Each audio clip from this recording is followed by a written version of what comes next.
이 시간 여러분 모두에게 하나님의 말씀이 임해서 그 말씀으로 위로받고 모든 병을 고침받고 풍성한 은혜 받기를 주님의 이름으로 축원합니다. 오늘은 맥주 감사 주일입니다. 오늘 본문은 이스라엘의 전통적인 3대 명절에 대해서 말씀하고 있습니다. 어떤 명절입니까? 유월절 따라해보겠습니다. 유월절, 칠칠절, 초막절, 이렇게 세 개의 3대 명절이 있습니다. 우리나라에도 3대 명절이 있지요? 뭐지요? 설, 단오, 한가위 이렇게 됩니다. 단오와 설과 한가위가 있습니다. 단오는 음력 5월 5일이에요. 태양력으로 하면 한 달 뒤쯤 됩니다. 우리가 보는 달력으로 보면 요즘 달력은 태양력이죠. 음력이 5월 5일이고 태양력으로 보면 6월 초순쯤 됩니다. 올해는 며칠이었냐 하면 6월 10일이었습니다. 이스라엘의 6월절은 우리나라의 설에 비유할 수 있습니다. 하지만 새해를 시작하는 날이라는 것을 제외하면 이 둘은 같은 점이 거의 없습니다. 6월은 넘어가다, 지나가다 그런 뜻입니다. 월이란 뜻이 그 뜻입니다. 월장, 담을 넘다 이런 뜻이죠. 넘어가다, 지나가다 그런 뜻이 있습니다. 영어로는 past죠. 지나가다, past. 그렇게 사용을 합니다. 어떤 뜻이냐 하면 하나님께서 애굽에 이집트란 나라, 강대국이죠. 이 나라에 재앙을 내려서 애굽 사람들의 장남들을 모두 죽게 하셨습니다. 그때 집의 문 임방과 양쪽 문설주에 양의 피를 발라놓은 집은 재앙이 그냥 넘어갔다고 해서 붙여진 이름입니다. 문 임방, 요즘엔 쓰지 않는 말이죠. 문짝을 만들면 문짝이 이렇게 네모나지요. 이 위에 아래쪽의 기둥을 인방이라고 하고 옆에를 설주라고 합니다. 그래서 문 인방, 아빠 밑에는 아닐 거고 위에 상쪽, 위쪽 인방에 상인방이라고 하는데 위쪽 인방에다가도 양의 피를 바르고 양쪽 문설주에다가 피를 발라 놓으면 재앙이 그 집을 그냥 지나갔다고 해서 붙인 이름입니다. 그때 하나님의 말씀에 따라서 이스라엘 사람들은 자기 집 문 인방과 문설주에 양의 피를 발라 두었습니다. 그래서 그들의 장남들만 죽음을 피했다는 이야기입니다. 이것은 하나님께서 이집트 강대국 애굽에 내린 10가지 재앙 중에서 몇 번째? 마지막 10번째 재앙입니다. 마지막 10번째. 몰라도 됩니다. 그냥 뭐 그런 거 잘 안다고 성경 잘 아는 거 아니에요. 몰라도 돼요. 10번째 재앙입니다. 그냥 한번 들어보시라고 말씀드렸습니다. 자, 초막절은 지난해에도 초막절에 대해서 말씀을 드렸죠? 초막절은 우리나라의 어떤 절기랑 비슷할까요? 어떤 절기와 비교될까요? 단오예요? 한가위예요? 한가위랑 비교됩니다. 이스라엘의 계절은 우리랑 계절이 다르죠. 그들의 봄은 우리의 겨울이고 이렇게 계절이 바뀝니다. 월은 똑같아도 계절 자체가 우리 남쪽하고 북쪽하고 계절이 반대죠. 그런 것과 비슷합니다. 어쨌든 초막절은 우리나라의 한가위, 추석에 비유할 수 있습니다. 초막은 풀로 지은 막을 뜻합니다. 막은 작은 집이죠. 초막은 과일이나 곡식을 저장하는 곳이었습니다. 그래서 이날을 수장절이라고도 부릅니다. 수장이란 말은 뭐 우리말 한자 뜻인데 그냥 한번 들어두셔도 괜찮습니다. 수장, 거두어서 거둘 숫자입니다. 장, 저장한다 그런 뜻입니다.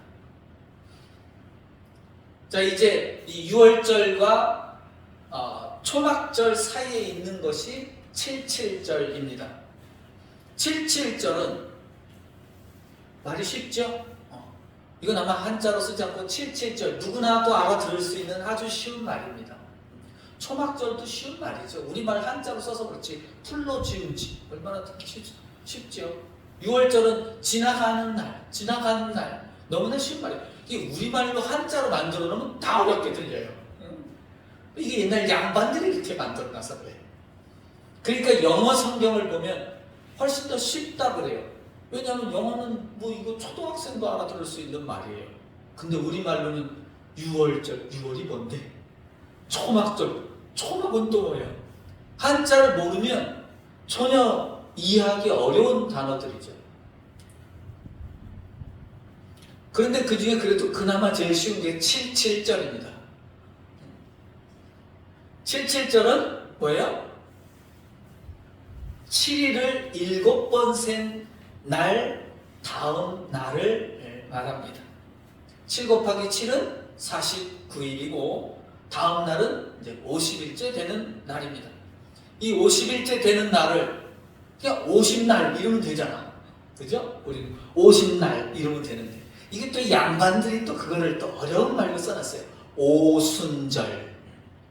순은 열을 뜻합니다. 그래서 오순, 오열 이렇게 돼 있어요.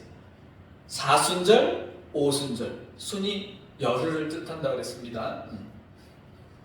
자, 예수님께서 부활하신 부활절에서부터 50일째 되는 날이 바로 또 오순절입니다.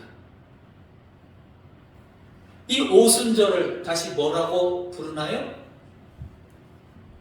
성령 강림절이라고 부릅니다.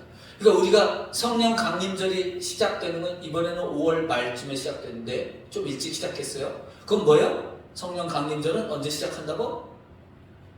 예수님께서 부활하신 후부터 부활 주일부터 세어서 50일째 되는 날, 그 날이 성령 강림절입니다. 오늘날에는 그날을 오순절이라고 말합니다. 따라서 구약시대에 이 77절은 신약시대의 오순절이라고 불렀고 50되는 날, 그죠? 예수님의 부활 이후에는 뭐라고요? 성령 강림절이라고 했습니다. 77절은 보리와 밀을 추수하고 하나님께 감사드리는 명절이었습니다. 그래서 보리를 추수했다고 해서 보리 맥자를 써서 또 이 양반님들께서 어려운 말을 또 써놨어요. 보리 추수하는 날 이러면 되겠는데 또 한자를 썼어요. 뭐라고요? 맥자를 썼어요. 보리 맥자를 써서 맥추절이다. 맥을 거두는 날이다. 이렇게 됐습니다. 그래서 이름이 많아졌어요. 77절은 77절이 그래서 곧 이 맥추절이 성령 강림절과 겹치는 날이 되었습니다. 그렇기 때문에 맥추절은 성령 강림절 이후로 날짜를 변경했습니다. 우리나라 교회는 대부분 7월 첫 번째 주, 오늘 첫 번째 주일을 맥추 감사주의로 지킵니다. 한국에서는 요즘에 보리를 몇 월에 심나요? 몇 월쯤에 심어요?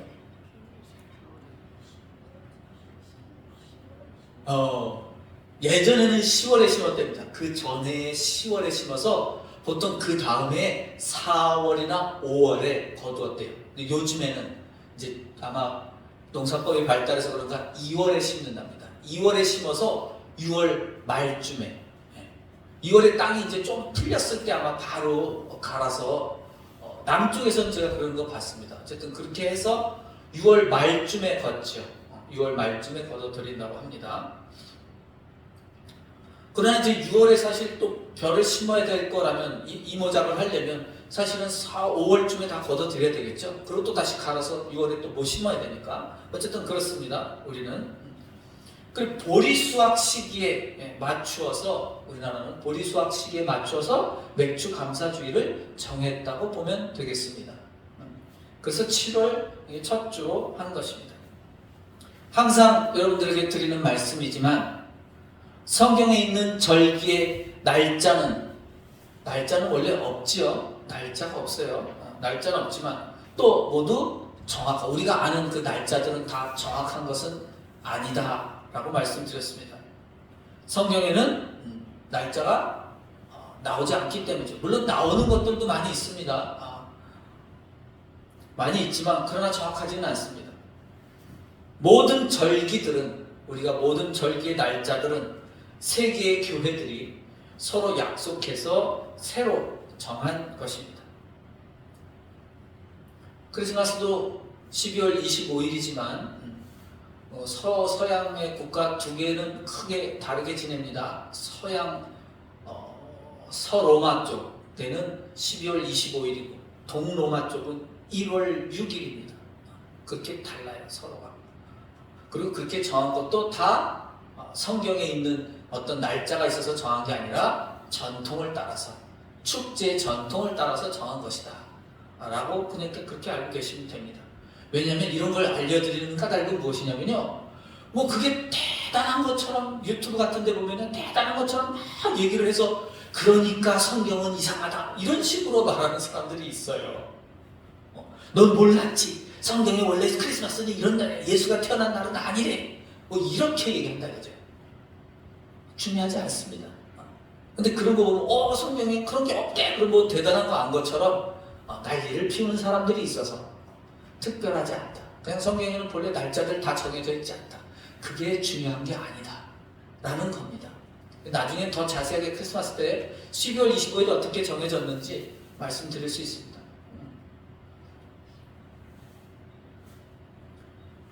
중요한 것은 뭐라고 했어요? 날짜가 아니라 그 절기의 의미입니다. 맥주절은 사실 농경사회, 농사짓던 시대에 생겨난 절기입니다. 추수감사절도 마찬가지죠. 그러나 지금은 농사짓는 시대가 아니죠. 그렇다고 농사 안 짓는다는 건 아니지만 쌀 농사 짓는 시대가 이제는 지났다고 봐야죠.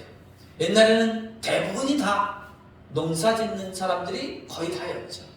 그래서 조선시대 4개의 신분이 있는데, 4개의 신분이 있습니다. 학교에서 배우는데 초등학교 때 배워요. 그 4개의 신분이 있는데 그게 크게 나누면 사, 농, 공, 상입니다. 사, 농, 공, 상. 사는 뭐예요? 그 사자가 이렇게 해갖고 이렇게 해서 이렇게 쓰는데 선비사자예요. 양반들입니다. 선비들. 사, 농, 농민이죠.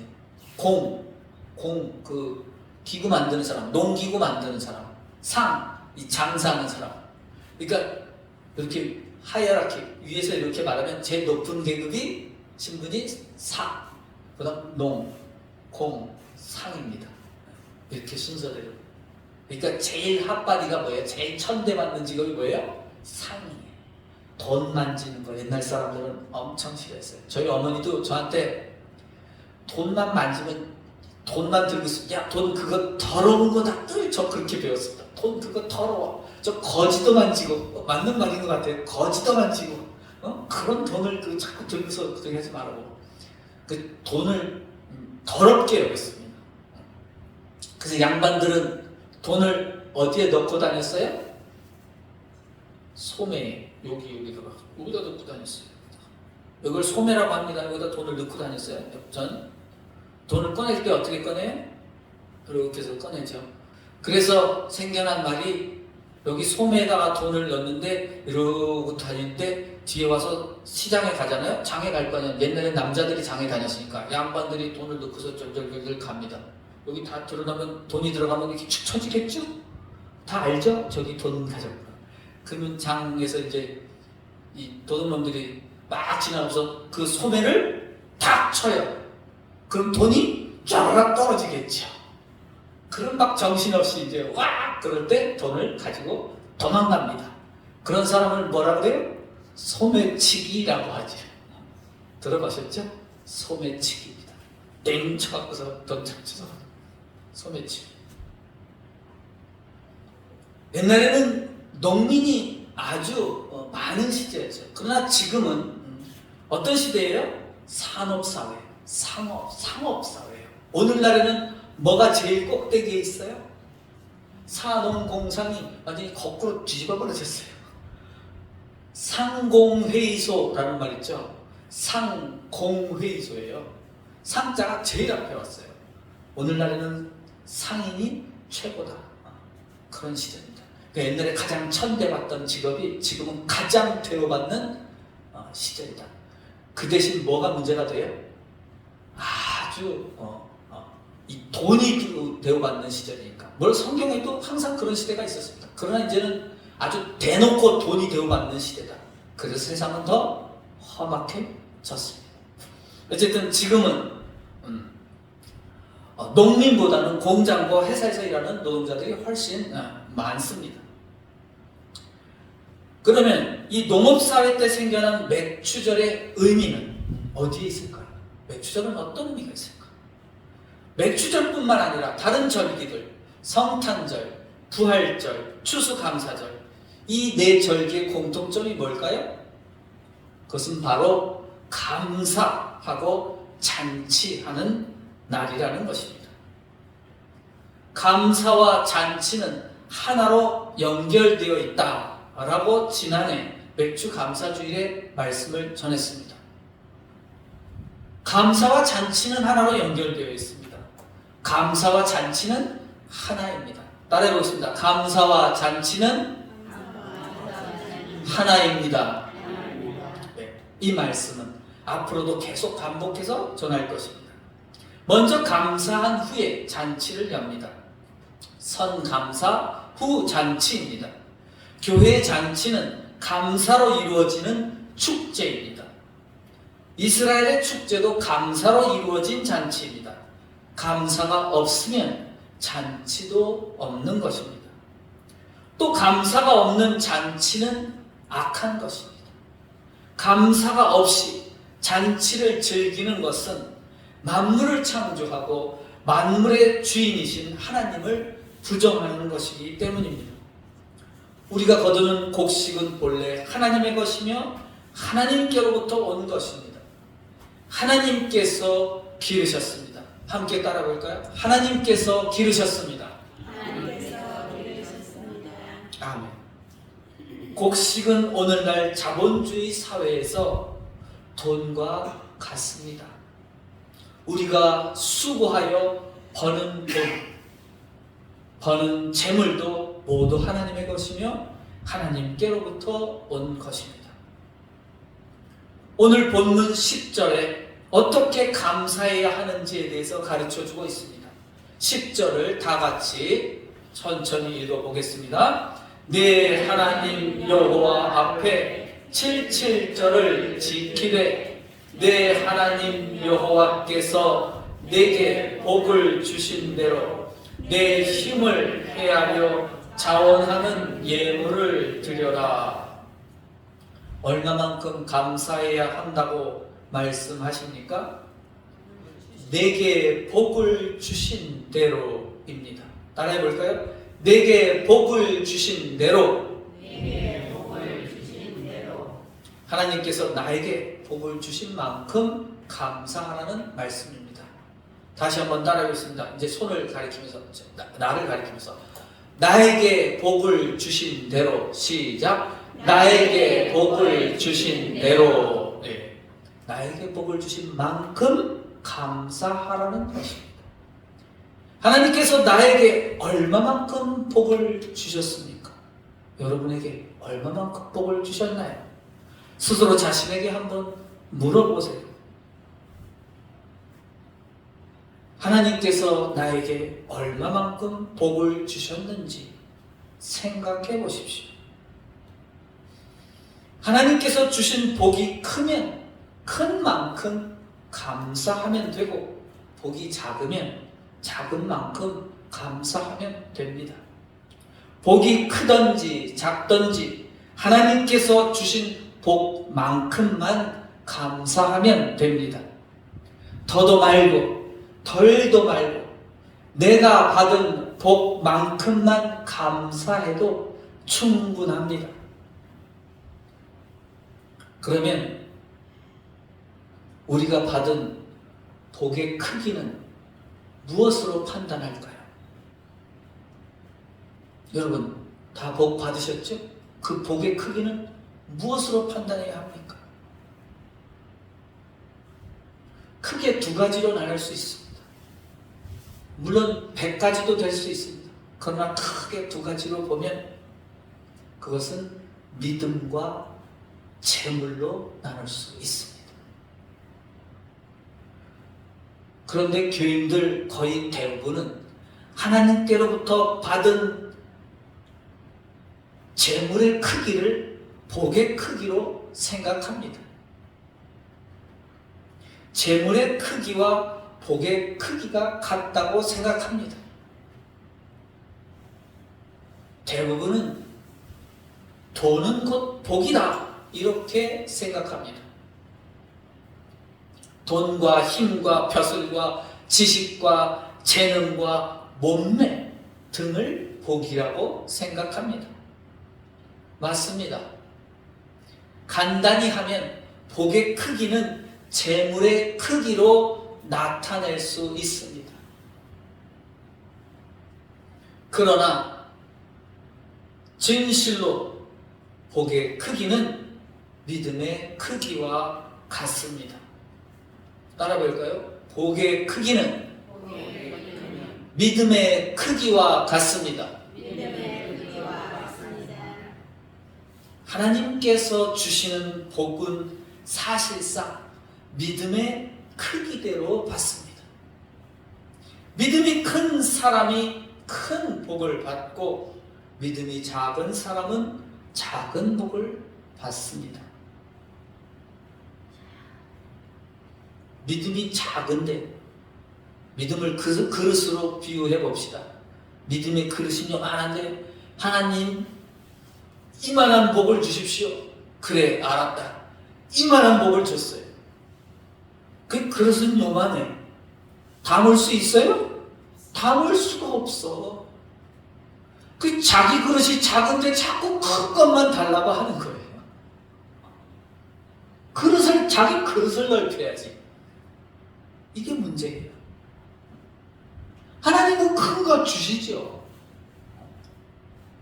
하나님 제일 큰 것 주시는데 내 믿음이 작아서 그걸 담아내지 못한다는 게 문제입니다. 따라서 하나님께서 복을 주신 대로라는 말씀대로 하나님께서는 믿음의 크기만큼 복을 주시는 분입니다. 그 믿음의 크기는 감사의 크기로 나타납니다. 그러므로 믿음이 큰 사람은 큰 만큼 감사할 것이며 적은 사람은 적은 만큼 감사할 것입니다. 하나님께서 우리에게 주시는 복의 크기는 우리의 믿음의 크기와 같다는 것을 깨달아야 합니다. 사실 하나님께서는 믿음의 크기대로 주기도 하시지만 사실 그보다 더 큰 복을 주고 계십니다.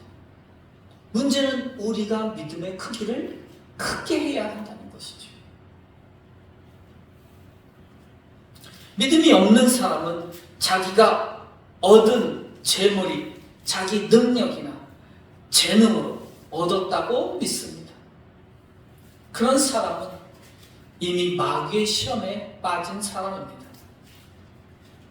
지난 반년 동안 하나님께서 여러분에게 나에게 주신 복의 크기는 얼마입니까? 그 크기는 곧 믿음의 크기와 같습니다. 하나님께서 내게 주시는 복의 크기는 내 믿음의 크기와 같은 것입니다. 그 믿음의 크기는 또한 감사의 크기로 나타납니다. 다윗 왕이 가진 믿음의 크기는 이것입니다. 다 같이 보겠습니다. 따라해보겠습니다. 모든 것이 다 주님의 것입니다.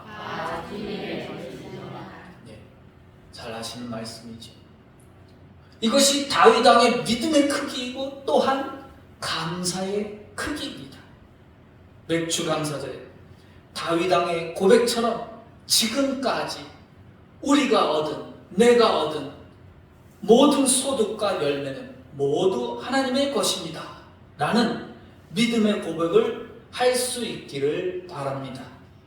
그리고 하나님께서 나에게, 우리에게, 여러분에게 베푸신 복을 따라서 모든 일에 하나님께 감사하며 사는 하나님의 자녀들이 되시기를 주님의 이름으로 축원합니다.